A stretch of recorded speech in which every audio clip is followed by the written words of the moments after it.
Hey folks, it's Joey out in the Ozarks. We're going to look at chapters 11, 12, 13, and 14 today in the book of Job. This is a dialogue between Zophar and Job. And Zophar's not going to really step out on a limb much differently than his friends did. He's basically going to do the same thing they're doing. They're accusing Job of some kind of wickedness, some kind of wrongdoing, and that's basically the gist of his suffering. You can kind of sum it up in verse 18 through 20 in chapter 11 of Zophar's speech. He says, "Then you would trust because there is hope, and you would look around and rest securely." He was talking about if you trusted God, and then if you confess to God whatever you're doing that was wrong, that caused the suffering. You would lie down and none would disturb you, and many would entreat your favor. But the eyes of the wicked will fail, and there will be no escape for them, and their hope is to breathe their last. So yeah, there's only two kind of things in life, two kinds of people. There's those who are gonna, flee to the Lord, and there are those that are gonna flee from the Lord. And so he's basically trying to tell Job, to be one of the ones that flees to the Lord and not flees from him. And if you don't end up fleeing to him, in the end, you're going to end up fleeing from him. And you're going to find that you can't flee from him. At that time, judgment comes. So let's go through Job's response to Zophar, because he hits on some really interesting stuff here. I mentioned earlier on in the study, the meat and potatoes, and we're really starting to get into this. And we're going to read all of chapters 12, 13, and 14. Then Job responded, "Truly then, you are the people, and with you wisdom will die." So he's basically kind of being a little sarcastic with them. He's saying, "Oh, you've basically got all the wisdom, Zophar, and you guys are so wise, and what are we all going to do when you die? And you won't be around to share this wisdom with us. But I have intelligence as well as you. I am not inferior to you. And who does not know such things as these?" So he's just basically saying, hey, you're not telling me anything that isn't obvious to me or that I haven't already learned. I am a joke to my friends, the one who called on God and he answered him. The just and blameless man is a joke. He who is at ease holds calamity and contempt, as prepared for those whose feet slip. He's talking about those who sin. It's their feet are slipping. They slip into sin. The tents of the destroyers prosper, and those who provoke God are secure, whom God brings into their power. And that's interesting because, sometimes if you base your perception of God on this idea that every wicked person is not going to prosper here, and in other words, it's only godly people who prosper on this earth. Number one, that's not true. Look around you. You see wicked people. You see people who are godless, and yet they are successful. They are prospering in life. They do well. They make a lot of money. They live in nice homes. So that what he's saying there is not necessarily true. He's saying that sometimes the tents of the destroyers prosper, and those who provoke God are secure. Job is saying that he's pointing out to Zophar that what Zophar is saying isn't true. This is not what he's seen. This is not what his experience has been in life, that wicked people do prosper for a time here. And that brings up an interesting point because, like I've said earlier in the study, if going to God and being a believer always made people wealthy and always made people prosper and let us kind of smooth sail through life, then everyone would become a Christian for completely the wrong reasons. They would just become Christian because they would be the most comfortable and they would be wealthy and they wouldn't have a hard time in this life. So just our human nature to avoid suffering and avoid hardship would naturally curve us to following God, to be a believer, but for the wrong reasons. Again, not because we realize who he is and that he is worthy of our worship, but we're just doing it simply to avoid the most pain. So thank God that's not true. God blesses, believers and non-believers, the wicked and the righteous, all at the same time, and he also equally disperses suffering. I have believers who have died of cancer, early, much younger than I thought they would. There's just suffering in this life, and so you can't base this idea that just because somebody's suffering, they're wicked or they've done something wrong, because that's not necessarily true. We don't have the full picture of what's happening in heaven, and exactly we don't know what God is trying to accomplish in that particular moment. But now ask the beasts, and let them teach you, and the birds of the heavens, and let them tell you, or speak to the earth, and let it teach you, and let the fish of the sea declare to you. So what he's saying there is, just look at the animal kingdom. The strong devour the weak. That's how that works. Who among all these does not know that the hand of the Lord has done this, and whose hand is the life of every living thing and the breath of all mankind? So he's talking there about the sovereignty of God, that nothing happens without God's official approval on it. So again, he's pointing kind of a finger at God. And we're going to get into this a little bit because this brings up kind of an interesting idea here. Verse 11 of chapter 12. Does not the ear test words and the palate taste its food? Wisdom is with aged men, old men. With long life is understanding. So he's bringing up this very interesting concept that wisdom and learning a lot about life and gaining all experience, it takes most of your life. And in the process, when you finally reach age, I consider myself a lot more learned about the ways of life now, but I'm not a young man anymore. And so I've lost a lot of my power and my strength and my ability to carry those things out. So he's saying a very interesting thing there. It takes your whole life to get experience, but by the time you gain it, you don't have the power to really do anything about it because you're old and you're frail and you're weak.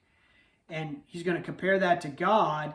He's going to say, verse 13, with him, meaning with God, are wisdom and might. So God has the wisdom, much greater than man, but he also has the power to do something about it, whereas an elderly person doesn't. And with him are wisdom and might. To him belong counsel and understanding. Behold, he tears down, and it cannot be rebuilt. He imprisons a man, and there can be no release. Because he has the wisdom on how to do it, but he also has the strength and the power to carry it out, so it can't be undone. Unlike, he compared to earlier, an elderly person who does have the wisdom and knowledge, but they've lost the strength and the ability to carry it out.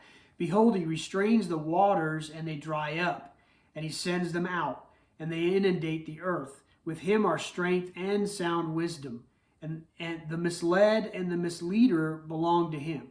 Did you catch that? So the misled, the people that don't have any knowledge, and then also the misleaders, the ones who have false knowledge, they both are in the same category with him. They both belong to him.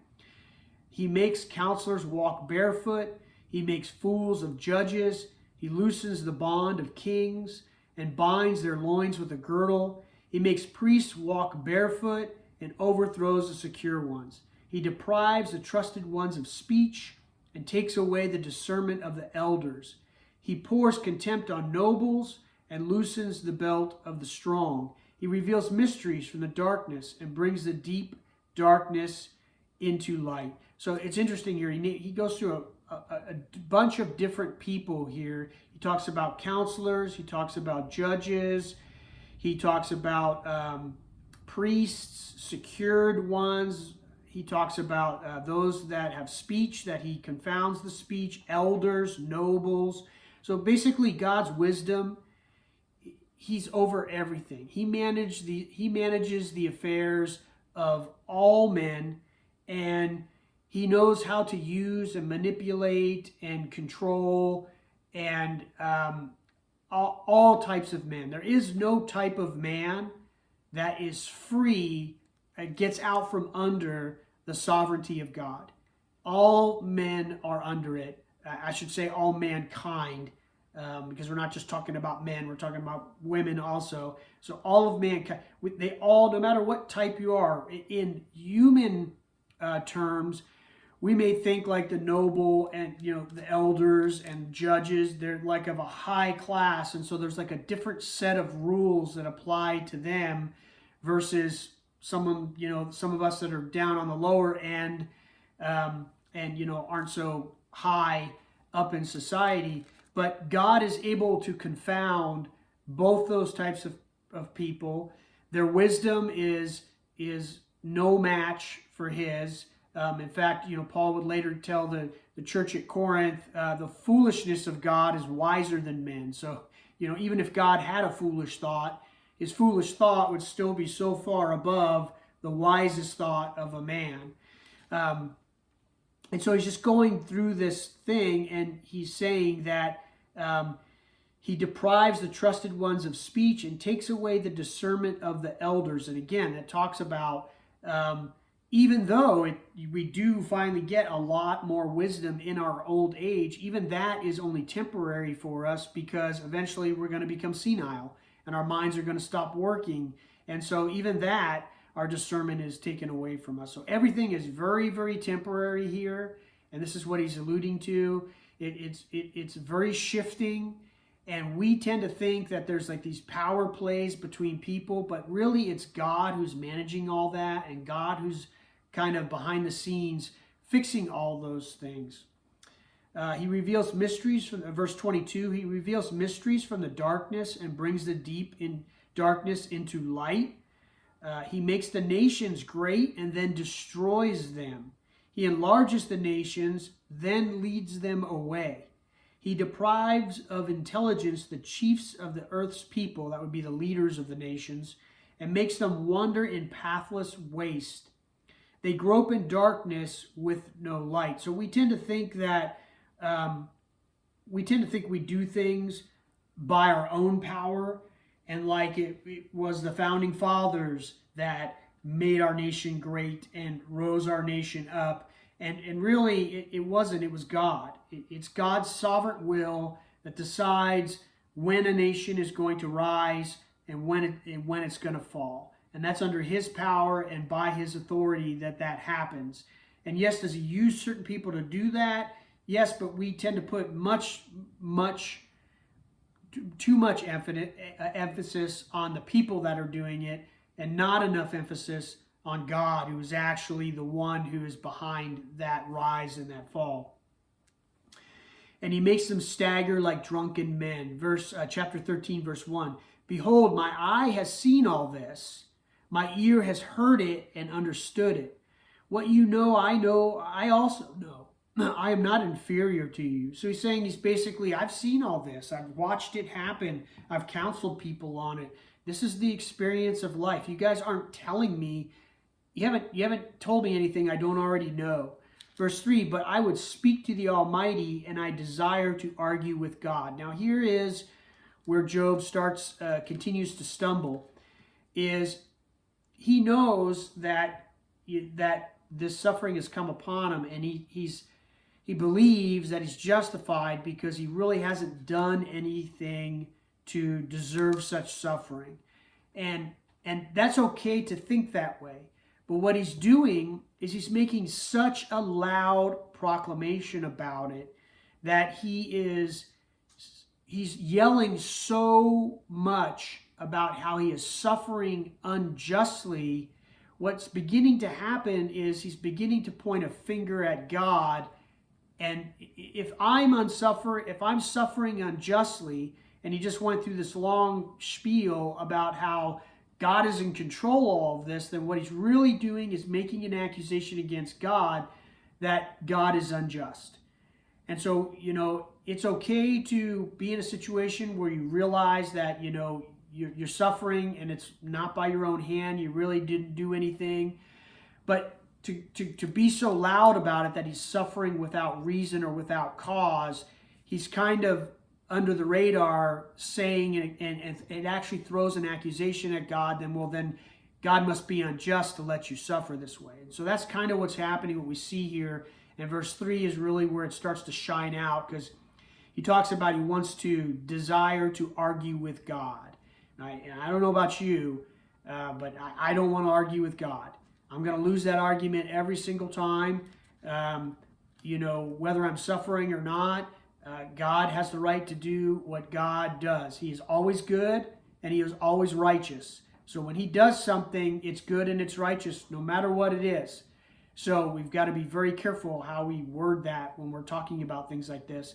Verse 4, but you smear with, now he's talking back to Zophar and he's talking about his friends here, but you smear with lies. You are all worthless physicians. Oh, that you would be completely silent and that it would become your wisdom. So he's basically saying you guys are terrible doctors. You haven't even correctly diagnosed my problem, and I wish you would just shut up, basically. Please hear my argument and listen to the contentions of my lips. Will you speak what is unjust for God and speak what is deceitful for him? Will you show partiality for him? Will you contend for God? Will it be well when he examines you? Or will you deceive him as one deceives a man? He's trying to, that's a sarcastic saying there. He's basically warning them at this point. He's saying, look, by wrongfully diagnosing this ailment I have, this wickedness, you're saying that you're misrepresenting God and you're misrepresenting how God operates. And so he's warning them to be careful. And he's basically saying in that last part, you're not going to deceive him. You may deceive men with these words and be able to make it sound like you know what you're talking about. But God is not fooled by that. And if you misrepresent God, you're going to have to pay for that. And so that's what he's warning about. He will surely, verse 10, he will surely reprove you if you secretly show partiality. Will not his majesty terrify you and the dread of him fall on you? Your memorable sayings are proverbs of ashes. Your defenses are defenses of clay, meaning they're not going to hold up. They're not going to stand against God's ultimate judgment. Be silent before me so that I may speak. Then let come on me what may. Why should I take my flesh in my teeth and put my life in my hands? Though he slay me, I will hope in him. Nevertheless, I will argue my ways before him. This also will be my salvation, for a godless man may not come before his presence. So this is a good thing Job's saying here. He's basically making an argument or taking a position that Job's friends have failed, and we talked about this earlier, that yes, God can punish sin, and he does do that. He is righteous, but you're also forgetting his grace and his mercy. And that's how all of us, we are all stand equal at the foot of the cross. We are all able to come to him only by his grace and mercy. There's none of us that are able to come to God on our own merit and say that we earned our salvation, that we earned our way there. We went over this in Ephesians chapter 2, that we are saved by grace through faith. It's by grace. That means an unmerited favor. And it's through faith, our faith in trusting God, that he's going to save us because he's good, because he loves us, because he's full of grace and mercy. And this is a good thing that Job is saying there when he says, this also will be my salvation. He's referring to God. And he's saying the godless man won't be able to come into his presence. Because if you're not relying on Christ to have made that peace, God making peace, between man and God, he did it himself. He made that peace and he's offered it to each man in Christ. Listen carefully to my speech and let my declaration fill your ears. Verse 18, behold, now I have prepared my case. I know that I will be vindicated. Who will contend with me? For then I would be silent and die. Only two things do not do to me. Then I will not hide from your face. And I was talking to God. Remove your hand from me. Number one, don't take your hand away from me. And number two, let not the dread of you terrify me. Then call, and I will answer. Or let me speak, then reply to me. So kind of stepping a little bit away from this great revelation he just had about God's grace and mercy. And he's going back to the fact that God, he wants to pray to God. He wants God to answer his prayer, and he wants relief from God. And this is perfectly common when we're suffering. We cry out to God because we want our suffering relieved.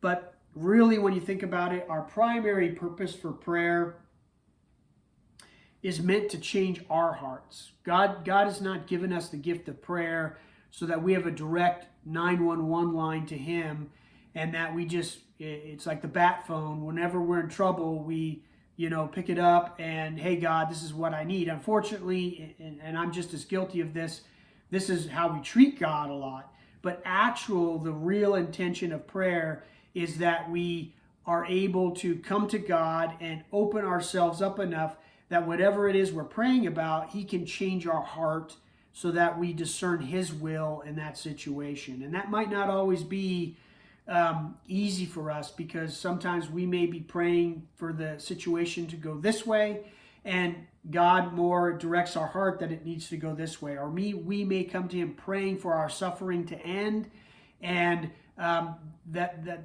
something good is actually being accomplished through it, and so we've got to last a little longer. And that's just what makes prayer, real prayer, actually very difficult. Is we're almost coming to God, and we're just submitting ourselves before him, allowing him to change our hearts through prayer. And that's not a very popular way that prayer is looked at. Most people today, we look at prayer as just we're getting what we want. We're coming to God and we're asking him for things. And it's almost like we're controlling God. And that's not true prayer. True prayer is coming to God submissively. Remember, he draws near to the humble, to the lowly, and putting yourself there and allowing your heart to be changed so that God is able to work through you and in you to accomplish his will.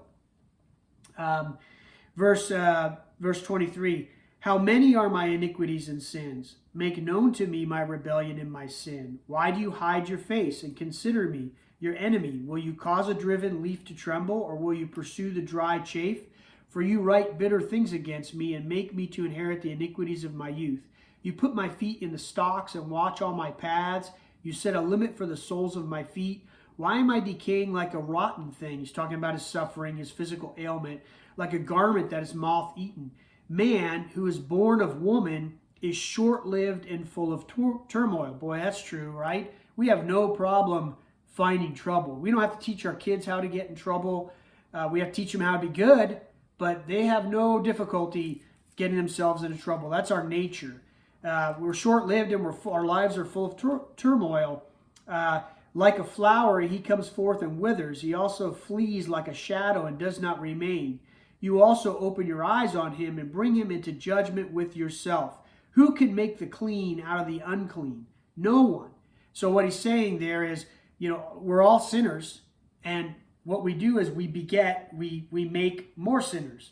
We're unclean, and we are only able to make unclean people. We can't make clean people. So it's not none of us were born pure. We were all born from sinners. And so we inherited sin from them, and then our hearts are sinful, and we continue to create unclean people. Since his days are determined, the number of his months is with you, and his limits you have set so they cannot pass.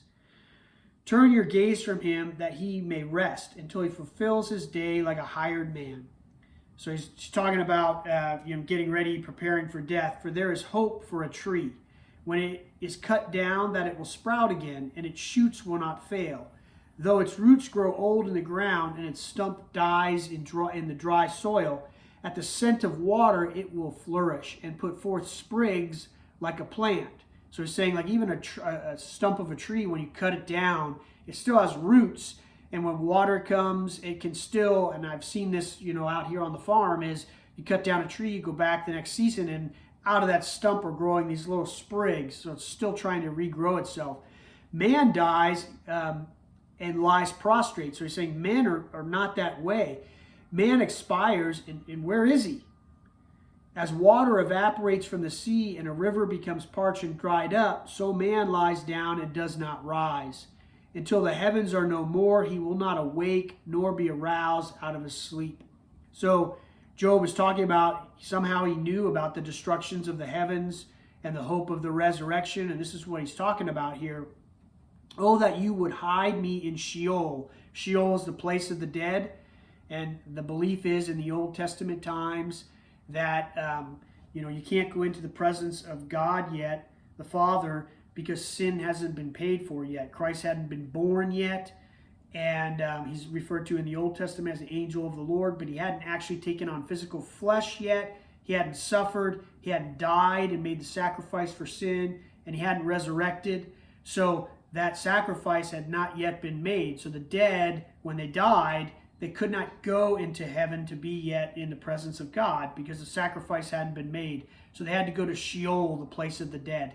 And they waited there. And it talks about Christ going down into the earth after his resurrection. That's believed that he was gathering those Old Testament saints from Sheol and actually taking them to heaven now, because now the sacrifice had been made. Now their sins had been actually paid for and they could be forgiven. So if a man dies, will he live again? Verse 14 of chapter 14.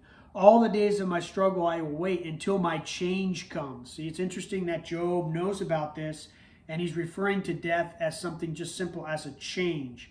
It's not final. It's not the end of everything. It's just a change from his mortal fleshly life to his spiritual life in his new body and his new birth into the presence of God. You will call and I will answer you. You will long for the work of your hands. For now you number my steps. For now, meaning right now while he's suffering. So he's talking about the future when God's going to call him out of the grave. God's going to call to him and long for the new creature that he's going to make. But for now you number my steps. You do not observe my sin. My transgression is sealed up in a bag, and you wrap up my iniquity. So he's talking there about God's mercy and God's grace that his friends have failed to rely upon or even mention. But the falling mountain crumbles away, and the rock moves from its place. Water wears away stones. Its torrents wash away the dust of the earth. So you destroy man's hope.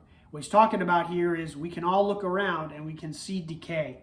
We can see that water washes away a stream, washes away rock, it crumbles. We can see decay happening. So we see the earth decaying, so we know that the things of this earth are only temporary, that nothing here lasts forever. And this is destroying a man's hope unless he trusts in God. So if you don't trust in God and you see all this decay, you know you have no hope, because that's what's going to happen to us. We're going to decay. You forever overpower him and he departs. You change his appearance and send him away. His sons achieve honor, but he does not know it, because he's in the grave, and he is basically wasting away.